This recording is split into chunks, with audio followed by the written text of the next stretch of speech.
It's high noon. Because you're listening to Know the Lore.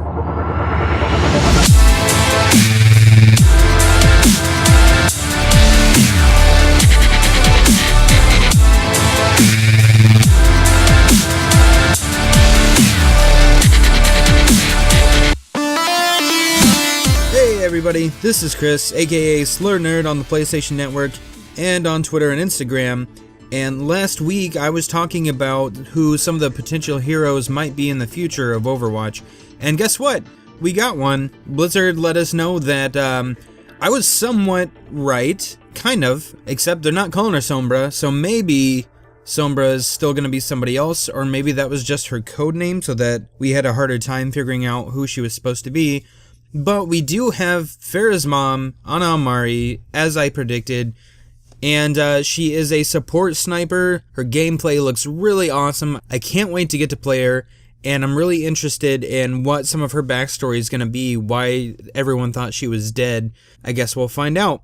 There's going to be an Overwatch panel at San Diego Comic-Con this year, and I'm going to be there along with some of my other co-hosts from other shows.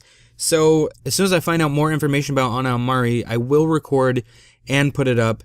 And the description for their panel talks about announcing a new hero, which is confusing since they just announced Ana Amari not a couple days ago from recording this. So it leads me to believe that either they did this early or they might announce a second new hero. Either way, I'm sure we'll find out some cool information, and I will definitely give updates the second I have it. But let's get back into the 21 character roster that we currently have. Today I'm going to talk about two of the second generation Overwatch characters that came around after the Omnic Crisis was already over, but before Overwatch met its end.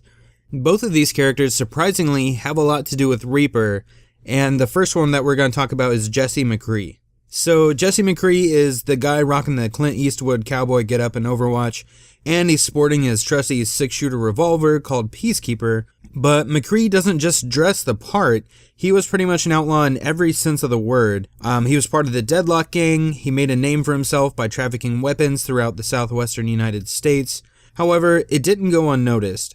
So sometime after the Omnic Crisis ended, and while attempting a heist somewhere along Route 66, the Deadlock Gang was captured by Overwatch. And while the rest of the gang was sentenced to prison, McCree was recognized for his expert marksmanship and resourcefulness, so he was given an ultimatum. Join Overwatch's new covert operations team called Blackwatch, or he can join his gang by rotting away in a maximum security prison for the rest of his life.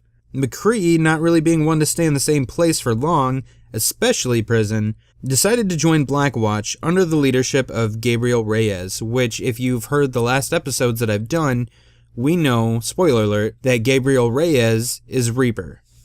Now, while he was originally cynical about his circumstances, something in him eventually changed, and he found himself actually enjoying his role in the team. Not only could he stop injustices from occurring without the bureaucracy that the main Overwatch team or other law enforcement groups have to face, but it also gave him a chance to atone for his own sins.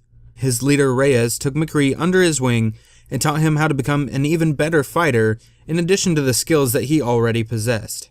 Finally, McCree started to feel at home within Blackwatch. However, Blackwatch began to change for the worse. They began fulfilling missions that seemed out of alignment with the values that the team was originally founded on. McCree even uncovered elements within Blackwatch that planned to sabotage the rest of the Overwatch team and twist the peacekeeping organization for its own ends. Disgusted with what Blackwatch had become, along with his mentor Reyes, Jesse McCree walked away from the team and went underground, knowing that he would once again become a wanted man. After Overwatch was destroyed, McCree resurfaced as a mercenary, picking and choosing to fight for the causes he felt were righteous and just. If not to prove to the world, then to prove to himself that even criminals could still one day become heroes. Despite his actions, he still had a bounty on his head, which means it was really difficult for him to get around in public. So in the McCree short story comic, Train Hopper, we see McCree illegally hitching a ride on a hyper train, which is basically an extremely fast train that can reach one coast of the United States to the other within 8 hours, and it travels up to speeds of 640 kilometers an hour. So nestled in between some of the train cars, he sees several helicopters descend from the sky and keep pace with the train, which seemed really weird. A group of soldiers began to rappel down from the helicopters and infiltrate the train, which really piqued McCree's interest. We know these are Talon agents, and for anyone who missed the first episode, Talon is the big bad terrorist organization of this world. And the reason that this catches McCree's eye isn't because they're Talon, but because they move and fight just like Blackwatch. McCree enters the train and fights with some of the soldiers attempting to steal something. As if to confirm his suspicions, one of the Talon agents immediately recognizes him. McCree is able to dispatch the rest of the soldiers, but when he hears one call for backup, he grabs whatever the device is that they're attempting to steal and he throws it off the train, hoping to prevent them from coming back and injuring or killing any innocent people on the train. Although the passengers and the staff thank him as he settles into his seat, a news report comes online blaming McCree for the trouble instead of Talon. One of the employees lets him know that they've received word from the police who are waiting at the destination point to arrest McCree. McCree thanks him for the information, and when the employee asks what to do, he says to tell everyone the truth of what really happened, but fudge the arrival time a bit so he can get a head start on his escape. So here's a little bit of trivia around McCree. One thing is, if you play him and Reaper on the same team, like I said before, Gabriel Reyes, which was his leader of Blackwatch, became Reaper. So if you play those two together on the same team, they do have an interaction where Reaper talks about how he taught him everything he knows. McCree says something to the effect of not everything. And here's a couple more tidbits about McCree. His belt buckle, which says BAMF, B-A-M-F, is not a reference to Nightcrawler from the X-Men, but it's actually an acronym that stands for Badass Motherfucker, and rightfully so. Also in Route 66, you can find a dartboard with a wanted poster of McCree layered over it. And if you're wanting to find it, it is inside one of the buildings just past the first checkpoint on the left side. But that's it for McCree right now. If you have any questions about him, or if you have any bits of trivia that you think I should share, go ahead and let me know. There'll be more information on how to get a hold of me at the end of this episode. But next, we're going to talk about the person who actually turned Reyes into Reaper, and it may or may not surprise you, and that is Mercy. Now, before I get into her story, how about I go ahead and throw out some quick trivia for her, too. In the animation recall, and in some of the starting areas before the match, you can see some old photographs from Overwatch's glory days. In one of those photos, it features Mercy and Torbjorn on Halloween, where Mercy is dressed as a witch. Also, much like McCree, there was a reference to Mercy in the Route 66 map, however, it's been removed due to what it insinuated, which was a magazine suggestively located in an outhouse, with Mercy featured on the cover. So that's it for the trivia, let's get into our actual story. So Mercy's real name is Angela Ziegler, a medical scientist from Zurich, Switzerland. She quickly rose to become head of surgery in one of the more prominent Swiss hospitals until she pioneered an amazing breakthrough in applied nanobiology, which made huge strides in the ability to treat life-threatening illnesses and injuries.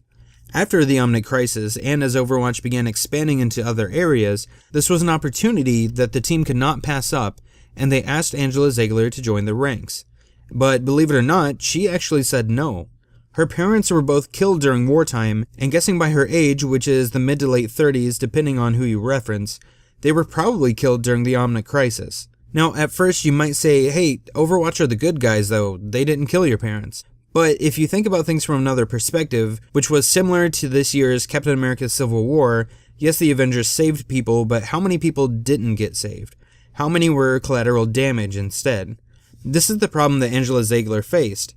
Because of her loss, she wanted nothing to do with either side of the war, and Overwatch was known as war heroes. However, her need to heal and save people won out in the end, and Overwatch convinced her of the good that she could do with their support, and the good that they could do with hers. She saved plenty of lives in the hospital, but now she could potentially save lives on a much larger scale, and accepted a position on the Overwatch team as the head of medical research. As part of her quest to leverage her work and skills to heal the injured on the front lines during a crisis, she developed the Valkyrie Swift Response Suit, which she usually pilots herself. Using her expertise in nanobiology, she was able to save the life of a man who would later become a prominent member of the Overwatch team by grafting his broken body with armor and parts similar to the Omnics. Even though this act saved his life, actions like this and other events taking place under Overwatch landed them under public scrutiny. Some thought Overwatch was overreaching, while others claimed they were committing atrocities and crimes against basic human rights. And it didn't help that Blackwatch was basically doing just that. Ziegler herself was interrogated by the United Nations after the explosion at the Swiss headquarters that led to Overwatch's downfall. While she was there, she admitted that the outcome was inevitable as the gap between Morrison and Reyes had widened despite her personal efforts. We can only take from this that Mercy may have actually been close with them or had some sort of professional or personal friendship with both Morrison and Reyes. This might explain why Reyes' body found itself in Mercy's hands after the explosion. Now, there's some controversy as to if Reyes was actually dead or not. However, the in-game dialogue between the two seems to confirm that he was. And we actually find out through the in-game dialogue that Mercy was the catalyst that turned Reaper into the monster that he is. If Reaper and Mercy are on the same team, you might hear an exchange where Mercy asks Reaper what happened to him. Reaper then responds, "You tell me, Doc," to which Mercy replies that this isn't what she meant for him. We can then surmise that Mercy used her nanobiology technology to do something to Reyes' remains in effort to bring him back to life. Whatever she did accidentally triggered the change in his cellular structure, causing him to rapidly deteriorate and then regenerate by stealing life away from others. So there you have it, everyone. We've got a man with the sins of the devil working to become an angel of justice, and a woman of pure intention who accidentally created a monster. I can say that out of all the lore I've gathered so far from Overwatch, that the story between Reaper and Mercy is definitely one of my favorites, and I'm hoping that we learn more about the relationship that they had in Overwatch. Next week, I'm going to go back into the original Overwatch team and cover the rest of the first generation that we know about, which means we're going to talk about Reinhardt and Torbjorn. In the meantime, please rate, subscribe, and comment, as every bit's going to help improve the show, and check out the other great shows on the podcast network. You can get a hold of me on Twitter @Slurrednerd, or add me on the PlayStation Network. Again, my handle is Slurrednerd, no spaces, no numbers, or goofy characters. I'm always on Overwatch with Joseph and my wife, and some of the other extended network family, and we'd love to play a match with you guys. But just a disclaimer, I am not an expert by any means. We're just there to have fun, so if that sounds good, go ahead and add me, and then send me a message and we'll play a game. I'd also like to know who your favorite heroes are in Overwatch, so definitely get a hold of me. Thanks again for listening, and remember, heroes never die. Know the Lore is recorded and produced by the BS Excluded Network. Visit bsexcluded.com, that's bsxcluded.com. Yeah, it is spelled kind of weird. Check out our other amazing shows, or you can check us out on social media by visiting facebook.com/bsexcluded, youtube.com/bsexcluded, or you can add BS Excluded on Snapchat, Instagram, and Twitter. The music you heard in the show is the Overwatch Victory theme remixed by DJ Epicsha. Head over to epicsha.com to hear more.